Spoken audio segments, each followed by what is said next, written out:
ओम ओम गम गणपते नमः। श्री परमात्मने नमः। अग्नि पुराण 127वां अध्याय। विभिन्न बलों का वर्णन। शंकर जी कहते हैं, विश्व कुंभ योग की 3 घड़ियां, शूल योग की 5 गढ़ तथा अति गढ़ योग की 6 व्याघात तथा वज्र योग की 9 घड़ियों को सभी शुभ कार्यों में त्याग देना चाहिए।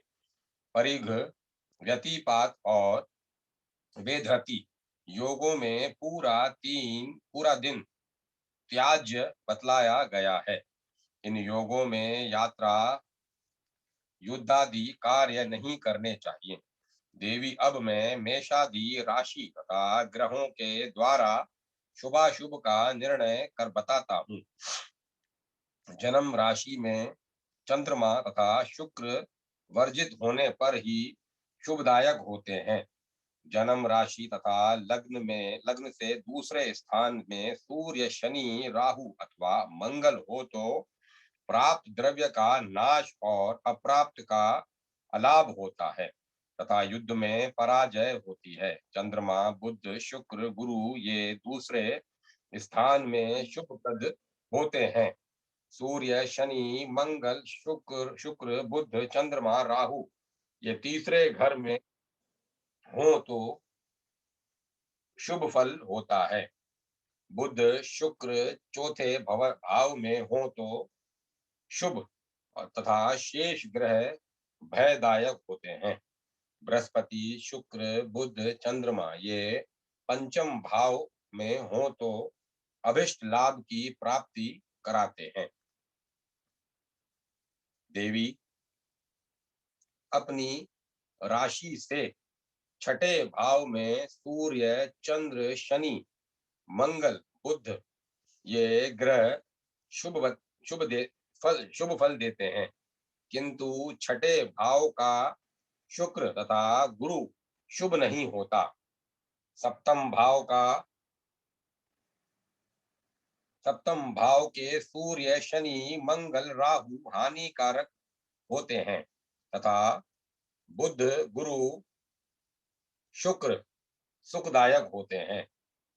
अष्टम भाव के बुध और शुक्र शुभ तथा शेष ग्रह हानिकारक होते हैं। नवम भाव के बुध, शुक्र शुभ तथा शेष ग्रह अशुभ होते हैं। दशम भाव के शुक्र, सूर्य लाभ कर होते हैं तथा शनि, मंगल, राहु, चंद्रमा, बुध शुभ कारक होते हैं। 11वें भाव में प्रत्येक ग्रह शुभ फल देता है, परंतु 10वें बृहस्पति त्याज्य है। द्वादश भाव में बुध, शुक्र शुभ तथा शेष ग्रह अशुभ होते हैं। एक दिन रात में 12 राशियां भोग करती। अब मैं उनका वर्णन कर रहा हूँ। राशियों का भोग फल एवं चरादि संज्ञा तथा प्रायोजन कह रहे हैं। मीन, मेष, मिथुन इनमें प्रत्येक के 4 दंड, वृष, वर्क, सिंह, कन्या इनमें प्रत्येक के 6 दंड, तुला, वृश्चिक, धनु, मकर, कुंभ इनमें प्रत्येक के 5 दंड भोग काल हैं। सूर्य जिस राशि में रहते हैं उसी का उदय होता है और उसी राशि से अन्य राशियों का भोग काल प्रारंभ होता है। मेषादि राशियों की क्रमशः चर, स्थिर और द्वे स्वभाव संज्ञा होती है। जैसे मेष, कर्क, तुला, मकर इन राशियों की चर संज्ञा है। इनमें शुभ तथा अशुभ स्थायी कार्य करने चाहिए। वृष, सिंह, वृश्चिक, कुंभ इन राशियों की स्थिर संज्ञा है। इनमें स्थायी कार्य करना चाहिए। इन लग्नों में बाहर गए हुए व्यक्ति से शीघ्र समागम नहीं होता तथा रोगी को शीघ्र रोग से मुक्ति नहीं प्राप्त होती। मिथुन, कन्या, धनु, मीन इन राशियों की द्वि स्वभाव संज्ञा है। ये द्वि स्वभाव संज्ञक राशियां प्रत्येक कार्य में शुभ फल देने वाली है। इनमें यात्रा, व्यापार, संग्राम, विवाह एवं राजदर्शन होने पर वृद्धि, जय तथा लाभ होते हैं और और युद्ध में विजय होती है। अश्वनी नक्षत्र की 20 ताराएं हैं और घोड़े के समान इस उसका आकार है। यदि इसमें वर्षा हो तो एक रात तक घनघोर वर्षा होती है। यदि भरणी में वर्षा आरंभ हो तो 15 दिन तक लगातार वर्षा होती रहती है। इस प्रकार आदि अग्नि महापुराण में विभिन्न बलों का वर्णन नामक 127वां अध्याय पूरा हुआ। 128वां अध्याय कोट चक्र का वर्णन। शंकर जी कहते हैं, अब मैं कोट चक्र का वर्णन करता हूँ। पहले चतुर्भुज लिखें, उसके भीतर दूसरा चतुर्भुज, उसके भीतर तीसरा चतुर्भुज और उसके भीतर चौथा चतुर्भुज लिखें। इस तरह लिख देने पर कोट चक्र बन जाता है। कोट चक्र के भीतर 3 मेखलाएं बनती हैं, जिनका नाम क्रम से प्रथम नाड़ी, मध्य नाड़ी और अंत नाड़ी है। कोट चक्र के ऊपर पूर्वादि दिशाओं को लिखकर मेषादि राशियों को भी लिख देना चाहिए। कोट चक्र में नक्षत्रों का न्यास कहते हैं। पूर्व भाग में कृतिका, अग्नि कोण में अश्लेषा, दक्षिण में मघा, नेतृत्व में विशाखा, पश्चिम में अनुराधा, वायु कोण में श्रवण, उत्तर में धनिष्ठा, ईशान में भरणी को लिखें। इस तरह लिख देने पर ब्राह नाड़ी में अर्थात प्रथम नाड़ी में 8 नक्षत्र हो जाएंगे। इसी तरह पूर्वादि दिशाओं के अनुसार रोहिणी, पुष्य, पूर्वा, फाल्गुनी, स्वाति, ज्येष्ठा, अभिजीत, शतभिक्षा, अश्वनी, ये 8 नक्षत्र मध्य नाड़ी में हो जाते हैं। कोट के भीतर जो अनंत नाड़ी है, उसमें भी पूर्वादि दिशाओं के अनुसार पूर्व में मृगशिरा, अग्नि कोण में पुनर्वसु, दक्षिण में उत्तर फाल्गुनी, नेतृत्व में चित्रा, पश्चिम में मूल, वायव्य में उत्तराषाढ़ा, उत्तर में पूर्वा भाद्रपदा और ईशान में रेवती को लिखें। इस तरह लिख देने पर अनंत अंत नाड़ी में भी 8 नक्षत्र हो जाते हैं। आद्रा, हस्त, पूर्वाषाढ़ा तथा उत्तरा भाद्रपदा, ये 4 नक्षत्र कोट चक्र के मध्य में स्तंभ होते हैं। इस तरह चक्र को लिख देने पर ब्रह्म बाहर का स्थान दिशा के स्वामियों का होता है। आगंतुक योद्धा जिस दिशा में जो नक्षत्र है, उसी नक्षत्र में उसी दिशा से कोट में यदि प्रवेश करता है तो उसकी विजय होती है। कोट के बीच में जो नक्षत्र है, उस नक्षत्रों में जब शुभ ग्रह आए तब युद्ध करने से मध्य वाले की विजय तथा चढ़ाई करने वाले की पराजय होती है। प्रवेश करने वाले नक्षत्र में प्रवेश करने वाला तथा निर्गम वाले नक्षत्र में निकलना चाहिए। शुक्र, मंगल और बुध ये जब नक्षत्र के अंत में रहें, तब यदि युद्ध आरंभ किया जाए तो आक्रमणकारी की पराजय होती है। प्रवेश वाले 4 नक्षत्रों में यदि युद्ध छेड़ा जाए तो वह दुर्ग वश में हो जाता है। इसमें कोई आश्चर्य की बात नहीं है। विशेष प्रथम नाड़ी के 8 नक्षत्र दिशा के नक्षत्र हैं। उन्हीं को ब्राह भी कहते हैं। मध्य तथा अंत नाड़ी वाले नक्षत्रों को कोट के मध्य का समझना चाहिए। इस प्रकार आदि अग्नि महापुराण में कोट चक्र का वर्णन नामक 128वां अध्याय पूरा हुआ। 129वां अध्याय अर्ध कांड का प्रतिपादन। शंकर जी कहते हैं, अब मैं वस्तुओं की महंगी तथा सस्ती के संबंध में विचार प्रकट कर रहा हूँ। जब कभी भूतल पर उल्कापात, भूकंप, निर्घात, वज्रापात, चंद्र और सूर्य के ग्रहण तथा दिशाओं में अधिक गर्मी का अनुभव हो तो इस बात का प्रत्येक मास में लक्ष्य करना चाहिए। यदि उपर्युक्त लक्षणों में से कोई लक्षण क्षेत्र में हो तो अलंकार सामग्रियों, सोना, चांदी आदि का संग्रह करना चाहिए। वह 6 मास के बाद चौगुने मूल्य पर बिक सकता है।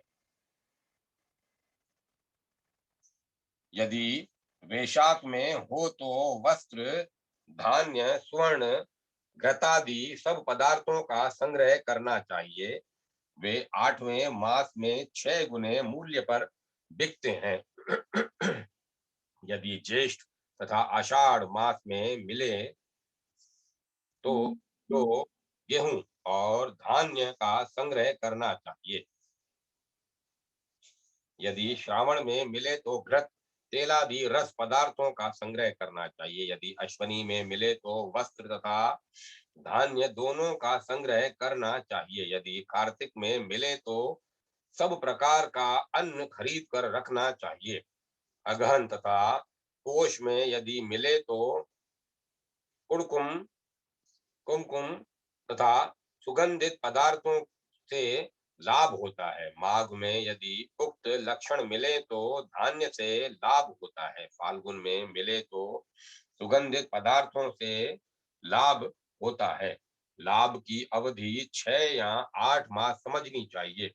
इस प्रकार आदि अग्नय महापुराण में अर्घ कांड का प्रतिपादन नामक 129वां अध्याय पूरा हुआ। 130वां अध्याय विविध मंडलों का वर्णन। शंकर जी कहते हैं, भद्रे, अब मैं विजय के लिए 4 प्रकार के मंडल का वर्णन करता हूँ। कृतिका, मघा, पुष्य, पूर्वा फाल्गुनी, विशाखा, भरणी, पूर्वा भाद्रपदा इन नक्षत्रों का आग्नेय मंडल होता है। उसका लक्षण बतलाता हूँ।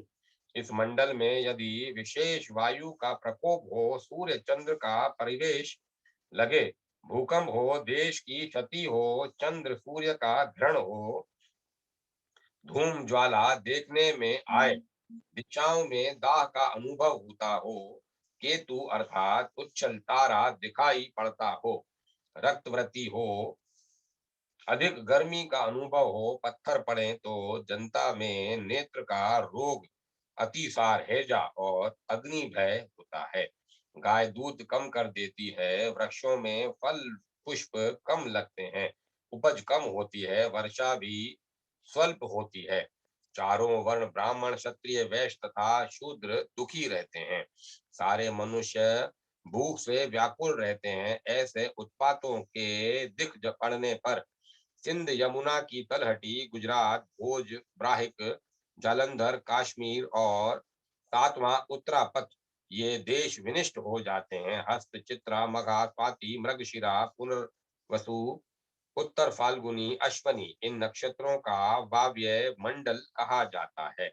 इसमें यदि पूर्वक उत्पात हो तो विक्षिप्त होकर हाहाकार करती हुई सारी प्रजाएं नष्ट प्राय हो जाती हैं। साथ ही दाहल, त्रिपुर, कामरूप, कलिंग, कौशल, अयोध्या, उज्जैन, कोंकण तथा आंध्र ये देश नष्ट हो जाते हैं। आश्लेषा, मूल, पूर्वाषाढ़ा, रेवती, शतभिक्षा तथा उत्तरा भाद्रपदा इन नक्षत्रों को वारुण मंडल कहते हैं। इनमें यदि पूर्वोक्त उत्पाद हो तो गायों में दूध, घी की वृद्धि और वृक्षों में पुष्प तथा फल अधिक लगते हैं। प्रजा आरोग्य रहती है, पृथ्वी धान्य से परिपूर्ण हो जाती है, अन्नों का भाव सस्ता तथा देश में सुकाल का प्रसार हो जाता है। किंतु राजाओं में परस्पर घोर संग्राम होता रहता है। ज्येष्ठा, रोहिणी, अनुराधा, श्रवण, धनिष्ठा, उत्तराषाढ़ा, 7वां अभिजीत इन नक्षत्रों का नाम महेंद्र मंडल है। इनमें इसमें यदि पूर्वक उत्पात हो तो प्रजा प्रसन्न रहती है, किसी प्रकार के रोग का भय नहीं रह जाता। राजा लोग आपस में संधि कर लेते हैं और प्रजाओं के लिए और राजाओं के लिए हितकारक सुभिक्ष होता है। ग्राम दो प्रकार का होता है, पहले का नाम मुख ग्राम है और दूसरे का नाम उच्च ग्राम है। चंद्र, राहु तथा सूर्य जब एक राशि में हो जाते हैं तब उसे मुख ग्राम कहते हैं। राहु से सातवें स्थान को उच्च ग्राम कहते हैं। सूर्य के नक्षत्र से 15वें नक्षत्र में जब चंद्रमा आता है उस समय तिथि साधन के अनुसार सोम ग्राम होता है, अर्थात पूर्णिमा तिथि होती है। इस प्रकार आदि अग्नि महापुराण में विविध मंडलों का वर्णन नामक 130वां अध्याय पूरा हुआ। 131वां अध्याय घात चक्र आदि का वर्णन। शंकर जी कहते हैं, पूर्वादि दिशाओं में प्रदक्षिणा क्रम से आकार आदि स्वरों को लिखें। उसमें शुक्ल पक्ष की प्रतिपदा, पूर्णिमा, त्रयोदशी, चतुर्दशी केवल शुक्ल पक्ष की, एक अष्टमी कृष्ण पक्ष की अष्टमी नहीं, सप्तमी कृष्ण पक्ष की प्रतिपदा से लेकर त्रयोदशी तक अष्टमी को छोड़कर द्वादश तिथियों का न्यास करें। इस क्षेत्र चक्र में पूर्वादि दिशाओं के में स्पर्श वर्णों को लिखने से जय पराजय का तथा लाभ का निर्णय होता है। विषम दिशा, विषम स्वर तथा विषम वर्ण में शुभ होता है और सम दिशा आदि में अशुभ होता है। अब युद्ध में जय पराजय का लक्षण बतलाते हैं। युद्धारंभ के समय सेनापति पहले जिसका नाम लेकर बुलाता है उस व्यक्ति के नाम का आदि अक्षर यदि दीर्घ हो तो उसकी घोर संकट में भी विजय होती है। यदि नाम का आदि वर्ण स्र ह्रस्व हो तो निश्चय ही मृत्यु होती है। जैसे एक सैनिक का नाम आदित्य और दूसरे का नाम गुरु, इन दोनों के प्रथम के इन दोनों में प्रथम के नाम के आदि में आ दीर्घ स्वर है और दूसरे के नाम के आदि में उ ह्रस्व स्वर है। अतः यदि दीर्घ स्वर वाले व्यक्ति को बुलाया जाएगा तो विजय, और ह्रस्व वाले को बुलाने पर हार तथा मृत्यु होगी। अब नर चक्र के द्वारा घातांक का निर्णय करते हैं। नक्षत्र पिंड के आधार पर नर चक्र का वर्णन करता हूँ। पहले एक मनुष्य का आकार बनावें, तत्पश्चात उसमें नक्षत्रों का न्यास करें। सूर्य के नक्षत्र से नाम के नक्षत्र तक गिनकर संख्या जान लें। पहले 3 को नर्क के सिर में, एक मुख में, 2 नेत्र में, 4 हाथ में, 2 कान में, 5 हृदय में तथा 6 पैरों में लिखें। फिर नाम नक्षत्र का स्पष्ट रूप से चक्र के मध्य में न्यास करें। इस तरह लिखने पर नर के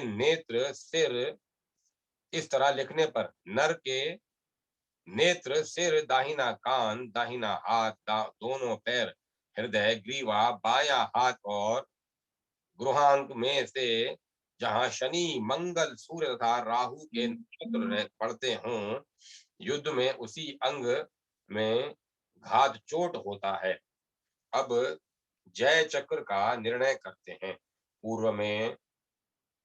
पूर्व से पश्चिम तक 13 रेखाएं बनाकर पुनः उत्तर से दक्षिण तक 6 तिरछी रेखाएं खींचें।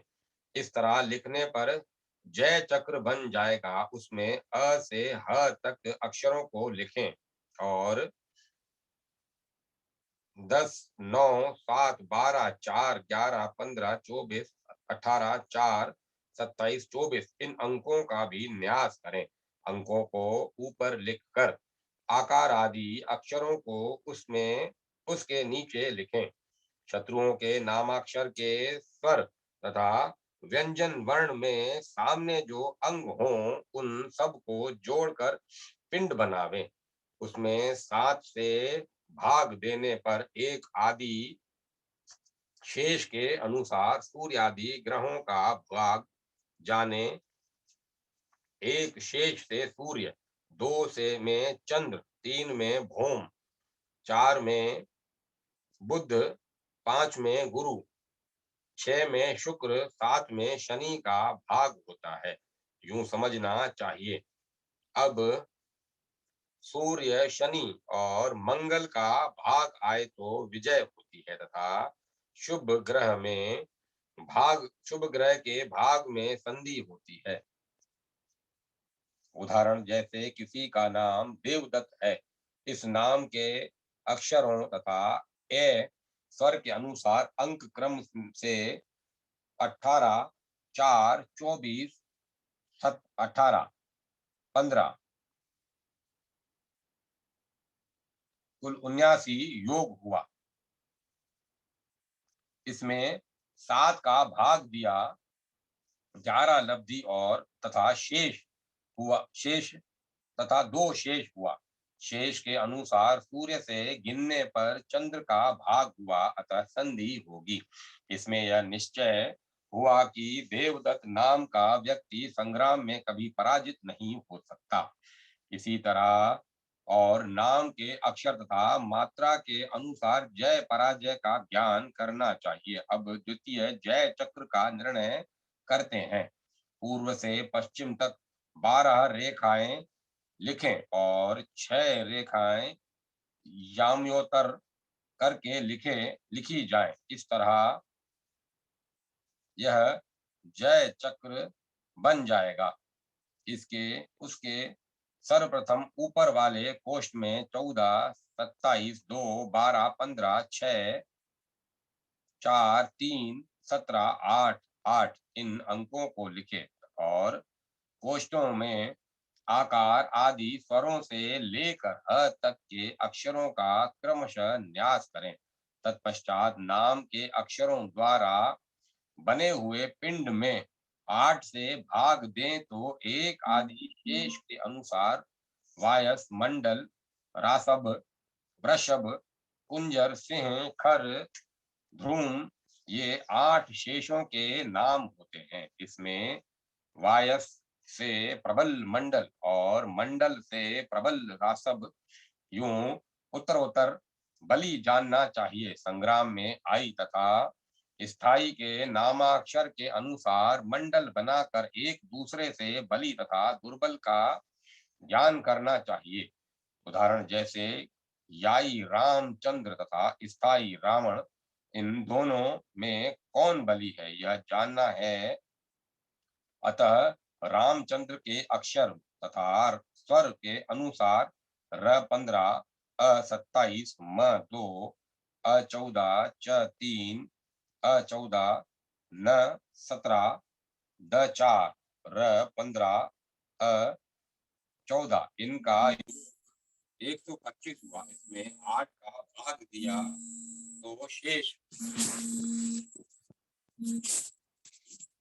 इसमें 8 का भाग दिया तो शेष 5 रहा तथा रावण के अक्षर और स्वर के अनुसार र 15, अ 27, व 4, अ 14, न 17, अ 14 इसका योग हुआ 91। इसमें 8 का भाग देने पर 3 शेष हुआ। 3 शेष से 5 बलि है। अतः रामचंद्र रावण के संग्राम में रामचंद्र जी ही बलि हो रहे हैं। इस प्रकार आदि अग्नय महापुराण में घात चक्रों का वर्णन नामक 127वां अध्याय पूरा हुआ। 131वां अध्याय पूरा। 132वां अध्याय सेवा चक्र आदि का निरूपण। शंकर जी कहते हैं, अब मैं सेवा चक्र का प्रतिपादन कर रहा हूँ, जिससे सेवक को सेव्य से लाभ तथा हानि का ज्ञान होता है। पिता, माता तथा भाई एवं स्त्री पुरुष इन लोगों के लिए इसका विचार विशेष रूप से करना चाहिए। कोई भी व्यक्ति पूर्वोक्त व्यक्तियों में से किससे लाभ प्राप्त कर सकेगा, इसका ज्ञान वह उस सेवा चक्र से कर सकता है। सेवा चक्र का स्वरूप वर्ण कहते हैं। पूर्व से पश्चिम को 6 रेखाएं और उत्तर से दक्षिण को 8 तिरछी रेखाएं हैं। इस तरह लिखने पर 35 कोष्ठ का सेवा चक्र बन जाएगा। इसमें ऊपर के कोष्ठों में 5 स्वरों को लिखकर पुनः स्पर्श वर्णों को लिखें, अर्थात क से लेकर अ तक के वर्णों का अभ्यास करें। उसमें 3 वर्णों ड, ज, ण को छोड़कर लिखें। नीचे वाले पृष्ठों में क्रम से सिद्ध, साध्य, सुसिद्ध, शत्रु तथा मृत्यु इनको लिखें। इस तरह लिखने पर सेवा चक्र सर्वांग संपन्न हो जाता है। इस चक्र में शत्रु तथा मृत्यु नाम के कोष्ठ में जो स्वर तथा अक्षर है, उसका प्रत्येक कार्य में त्याग कर देना चाहिए। किंतु सिद्ध, साध्य, सुसिद्ध, शत्रु तथा मृत्यु नाम वाले कोष्ठों में से किसी एक ही कोष्ठ में यदि सेव तथा सेवक के नाम का आदि अक्षर पड़े तो वह सर्वथा शुभ है। इसमें द्वितीय कोष्ठ पोषक है, तृतीय कोष्ठ धनदायक है, चौथा कोष्ठ आत्मनाशक है, पांचवा कोष्ठ मृत्यु देने वाला है। इस चक्र से मित्र, नौकर एवं बांधव से लाभ की प्राप्ति के लिए विचार करना चाहिए, अर्थात हम किससे मित्रता का व्यवहार करें कि मुझे इससे लाभ होगा, किसको नौकर रखें जिससे लाभ हो, एवं परिवार के किस व्यक्ति से मुझे लाभ होगा, इसका विचार इस चक्र से करें। जैसे अपने नाम का आदि अक्षर का विचारणीय व्यक्ति के नाम का आदि अक्षर सेवा चक्र के किसी एक ही कोष्ठ में पड़ जाए तो वह शुभ है, अर्थात उस व्यक्ति से लाभ होगा। यह जाने, यदि पहले वाले 3 कोष्ठों में से किसी एक में अपने नाम का आदि वर्ण पहले वाले 3 कोष्ठों सीसु, सीसा, सु में से किसी एक में पड़े और विचारणीय व्यक्ति के नाम का आदि अक्षर चौथे और पांचवे पड़े तो अशुभ होता है। चौथे तथा पांचवे कोष्ठों में किसी एक के सेव्य में सेव्य के तथा दूसरे के सेवक के नाम का आदि वर्ण पड़े तो अशुभ ही होता है। अब आकार आदि वर्गों तथा ताराओं के द्वारा सेव्य सेवक का विचार कर रहे हैं। अवर्ग अ, इ, उ, ए, ओ का स्वामी देवता है। कवर्ग क, ख, ग, गड़ का स्वामी दैत्य है। चवर्ग च, छ, झ, झ, झ का स्वामी नाग है। टवर्ग ट, ठ, ढ, ढ, ढ का स्वामी गंधर्व है। कवर्ग क, ख, ग, घ, घ का स्वामी ऋषि है। पवर्ग प, फ, भ, म का स्वामी राक्षस है। यवर्ग य, र, न, व का स्वामी पिशाच है। शवर्ग श, श, स, ह का स्वामी मनुष्य है। इसमें देवताओं की से बलि दैत्य से है। इसमें इनमें देवता देवता से बलि दैत्य है, दैत्य से बलि सर्प है, सर्प से बलि गंधर्व है, गंधर्व से बलि ऋषि है, ऋषि से बलि राक्षस है, राक्षस से बलि पिशाच है, पिशाच से बलि मनुष्य है। इसमें बलि दुर्बल का त्याग करे, अर्थात सेव्य सेवक इन दोनों के नामों के आदि अक्षर के द्वारा बलि वर्ग तथा दुर्बल वर्ग का ज्ञान करके बलि वर्ग वाले दुर्बल वर्ग वाले से व्यवहार न करे। एक ही वर्ग के सेव्य तथा सेवक के नाम का आदि वर्ण रहना उत्तम है। अब मैत्री विभाग संबंधी तारा चक्र को सुनो। पहले नाम के प्रथम अक्षर के द्वारा नक्षत्र स्थान में, फिर 9 ताराओं की 3 बार आवृत्ति करने पर 27 नक्षत्रों की ताराओं का ज्ञान हो जाएगा। इस तरह अपने नाम के नक्षत्र का तारा जान ले। 1 जन्म, 2 संपत्ति, 3 विपत्ति, 4 क्षेम, 5 प्रत्ययी, 6 साधक, 7 वध, 8 नेत्र, 9 अति नेत्र, ये 9 ताराएं हैं। इनमें जन्म तारा अशुभ, संपत तारा अति उत्तम और विपत तारा निष्फल होती है। क्षेम ताराओं को प्रत्येक कार्य में दान देना चाहिए। प्रत्यारी तारा से धन सची होती है। साधक तारा से राज्य लाभ होता है। वध तारा से कार्य का विनाश होता है। नेत्र तारा मैत्री कारक है और अति नेत्र तारा हित कारक है। विशेष आयोजन जैसे सेव्य रामचंद्र सेवक हनुमान, इन दोनों में भाव कैसा रहेगा, इसे जानने के लिए हनुमान के नाम के आदि वर्ण भर के अनुसार पुनर्वसु नक्षत्र हुआ और राम के नाम के आदि वर्ण आ के अनुसार नक्षत्र चित्रा हुआ। पुनर्वसु से चित्रा की संख्या 8वीं हुई। इस संख्या के अनुसार नेत्र नामक तारा हुई। अतः इन दोनों में मैत्री परस्पर कल्याण की यूं जानना चाहिए। अब तारा चक्र कहते हैं। प्रिय नामाक्षर के स्वरों की संख्या में वर्णों की संख्या जोड़ दें। उसमें 20 का भाग दें। शेष से फल को जाने, अर्थात स्वल्प शेष वाला व्यक्ति अधिक शेष वाले व्यक्ति से लाभ उठाता है। जैसे सेव्य सेव्य नाम राम का सेवक हनुमान। इनमें सेव्य राम के नाम का र 2, अ 2, म 5, अ 1 सबका योग 10 हुआ। इसमें 20 से भाग दिया तो शेष 10 सेव्य का हुआ तथा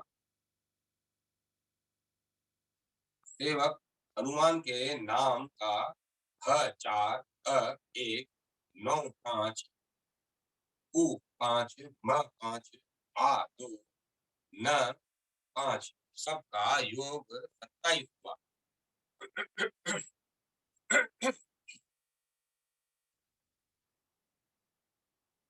इसमें 20 का भाग दिया तो शेष 7 सेवक का हुआ। यहाँ पर सेवक के शेष से सेव्य का शेष अधिक हो रहा है।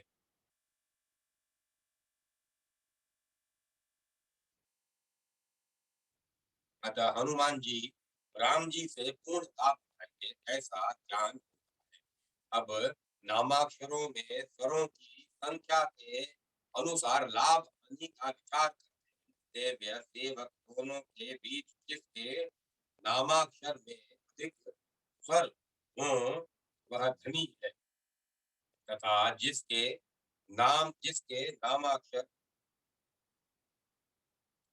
नामाक्षरों में अल्प स्वर हो वह ऋणी। धन स्वर मित्रता के लिए तथा ऋण स्वर दासता के लिए होता है। इस प्रकार लाभ तथा हानि की जानकारी के लिए सेवा चक्र कहा गया। मेष धनु राशि वालों में प्रीति, मिथुन सिंह राशि वालों में मेष तथा तुला सिंह राशि वालों में महामैत्री होती है। किंतु धनु कुंभ राशि वालों में मैत्री नहीं। अतः इन दोनों को परस्पर सेवा नहीं करनी चाहिए। मीन वृष कर्क, कर्क कुंभ कन्या वृश्चिक मकर वृश्चिक मीन मकर राशि वालों में मेष तथा मिथुन कुंभ तुला मेष राशि वालों की परस्पर महामैत्री होती है। वृष वृश्चिक के परस्पर वेर होता है। मिथुन धनु कर्क मकर मकर कुंभ कन्या मीन राशि वालों में परस्पर प्रीति रहती है। अर्थात उपयुक्त दोनों राशि वालों में सेव्य सेवक भाव तथा मैत्री व्यवहार एवं कन्या वर्ग का संबंध सुंदर तथा शुभ